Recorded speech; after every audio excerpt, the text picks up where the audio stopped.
Good evening, everybody, and welcome to all of you that are new. And I appreciate all the new subscribers. And if you are new, please check out my older videos. They're just as informative and more entertaining because I didn't have to behave myself for the algorithm, although I'm even more awkward, if you could believe that, introvert and all.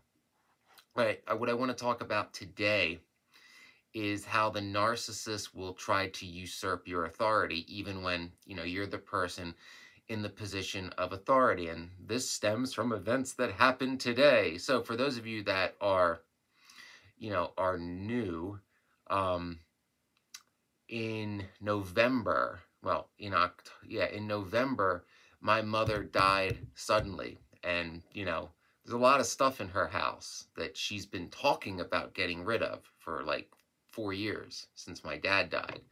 And, I wasn't living in this state for 2 years, so I had no idea what her and my brother were doing. But apparently they were just chilling, doing heroin, like, during the whole pandemic when nothing was going on, and they could have been going through all this stuff. They live in Pennsylvania. I was living in Virginia and working as a career firefighter. So I was still working during the pandemic. I was actually in the fire academy, which is a paid position. They were trying to push us through as fast as they could, but we had to go to virtual, and it was pain. But anyway, so she died suddenly. So it's not like she was sick. So it's not like, when somebody is ill and they're either, going to pass away or go in a nursing home, and you prepare for that and you start getting rid of stuff. No, no, no. She overdosed, yelling at me the one day, dead the next. So there's a lot of stuff to get rid of. And I'm the executor of the estate. You know, I'm the older brother, and my younger brother's a convict and can't be trusted. So it falls on me. I do the funeral, everything. So, I'm in a weird place because I'm living in the house because, well, I didn't want to sign a lease for this area because I wanted to get out. And, I decided to re-enter the modeling industry after being out since 2006. And that's primarily, in New York. The other big places are LA and London and, of course, Paris and Milan. But I don't speak I don't speak French, and I speak a few dozen words of Italian, so they're not an option for me. But the further the better, and I'm a history nerd. London looks better every day. Oh, whatever agency hires me, please transfer me. But, so I have a lot of stuff to go through, and a lot of it, has some value.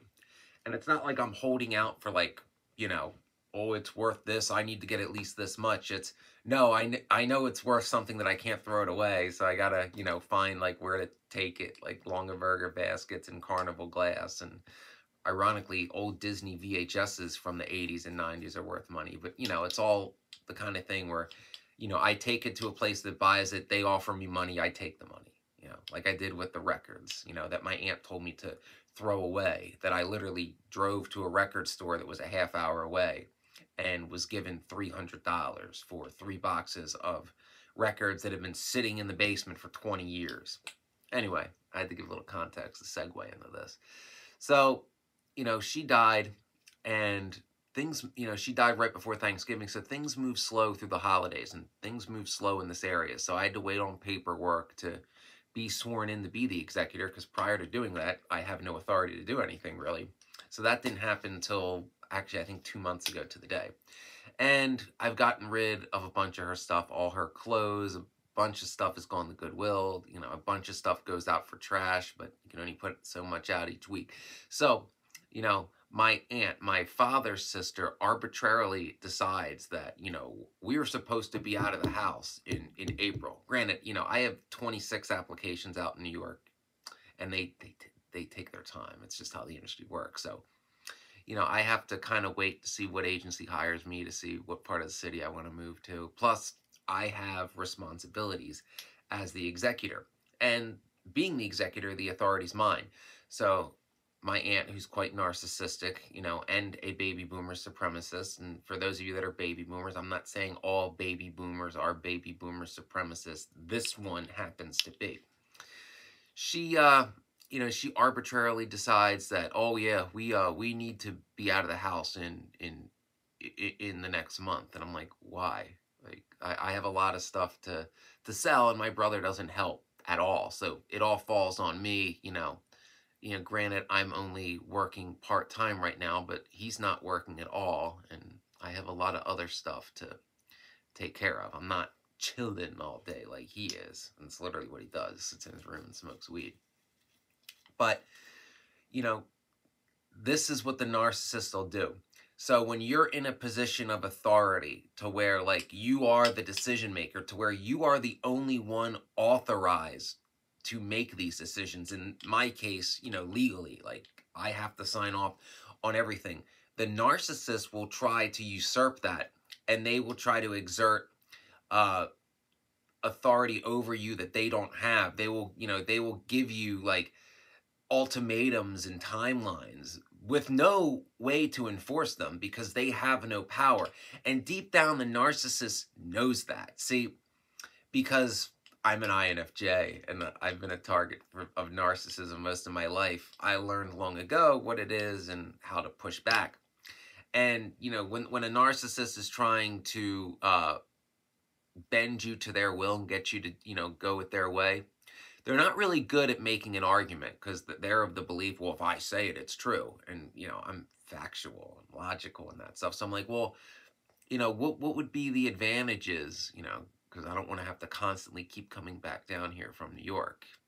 And like I said, I'm, you know, not signed yet. So there's really no reason to be there and be paying New York rent yet.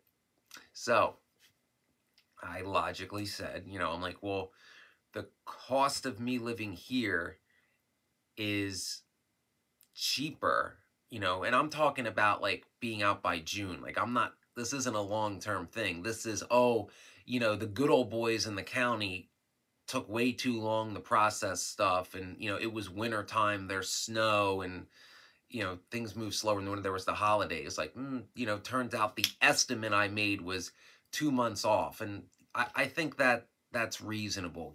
Anybody who's ever worked construction or any kind of project knows renovations, they always take longer than you think because there's always things that come up, things you didn't know you had to do, permits you had that take too long to get, weather, etc.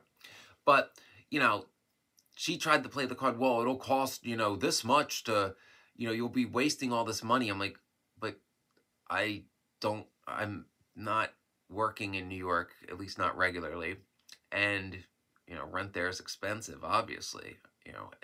She's like, well, just, you know, no, you'll be wasting all, just, you know, don't worry about selling that stuff. Just throw it out and go. And, you know, I'm not motivated to move any faster than at my pace, which is, you know, reasonable because I've gotten a lot done. There's just a lot more to do than I knew. But if I have no motivation, you know, to get out 2 months earlier and I have things I know I can sell and at least get some money for, why would I spend more money being somewhere where I want to be, but I don't yet have to be, and throw away, you know, a few $1,000s in easy money I can make by getting rid of stuff that I already have to get rid of, but by getting, you know, some money for it? No. See, and then the narcissist doesn't care about logic. They'll make up, you know, numbers. Like even if their math doesn't add up, they'll just keep hammering home the same point because it doesn't matter if it's not true. It doesn't matter if it's not verifiable. It doesn't matter if it's verifiably false. In their mind, they said it, therefore it's true. No justification needed. You are to fall in line. And then, of course, you're the bad guy when you push back because most of us that have been through narcissistic abuse and learn what it is, we know, like, I ain't taking this shit no more. Like, you know, I know what you're doing. It ain't gonna work kind of thing. So you call it out when you see it. And especially if their argument isn't even valid and they have no authority to be making it. And that's exactly what I did. But then I'm, you know, I'm the bad guy for you know, getting agitated like I am now, but I'm agitated simply pointing out lies, simply pointing out, you know, no, your numbers don't add up, they're way off, and you have no authority to do it. But the narcissist doesn't play by the rules, as you know. So I have an estate attorney who is a friend of this aunt. And, you know, she is a good estate attorney. She handled my grandmother's estate 20 years ago. She's been doing this for decades. But here's the funny thing. So I get in this argument last night. So this morning I get an email from my lawyer, saying that all of a sudden I can't access, or I can't use the funds in the estate account, because that's where all the funds are tied up in, to pay, bills around here anymore. That deadline is passed. Kind of funny that that deadline was never mentioned to me in all this time. The only deadline that was mentioned to me was 90 days to get the tax documents in, which I did. And pretty much if everything's not wrapped up in a year, that creates problems. Well, she died in November. It's March. And there's an issue with the homeowner's insurance that I have to switch, but that's not even till May. That's at 6 months. Usually think 6 months or a year are pretty common deadlines. I've never heard of 4 months. Occasionally you'll see 90 days.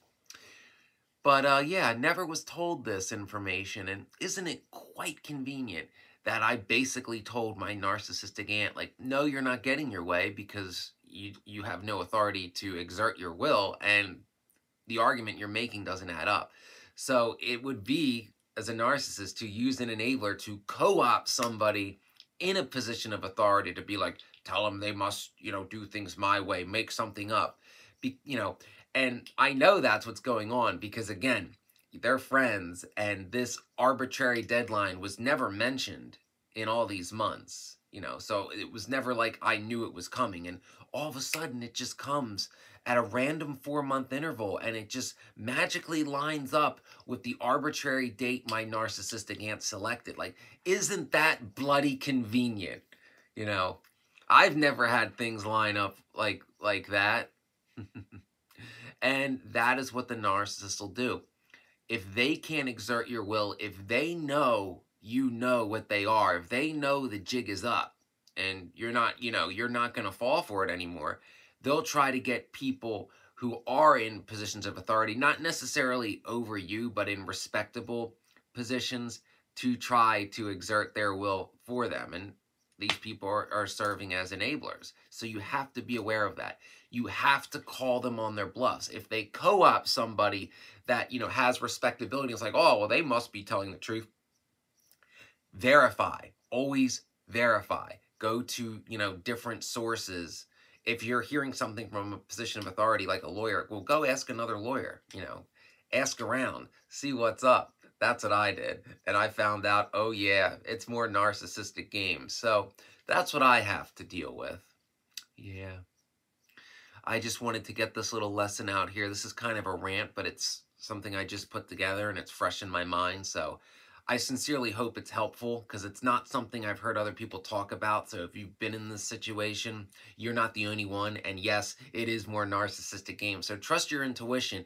If a narcissist is trying to co-opt somebody to exert their will through them, and remember, you have integrity, and maintaining your integrity is you doing what you think is right, what your intuition thinks is right, not what you're being battered and berated to do by the narcissist. Well, hope it was helpful. Please like and subscribe. Check out my older videos. Send a super thanks if you think I did a good job, and help the channel grow. And thank you to all those who take the time to watch these videos, especially to the end. I sincerely love hearing how much they help. That's why I do them, to try to avoid, what has happened to me to happen to others.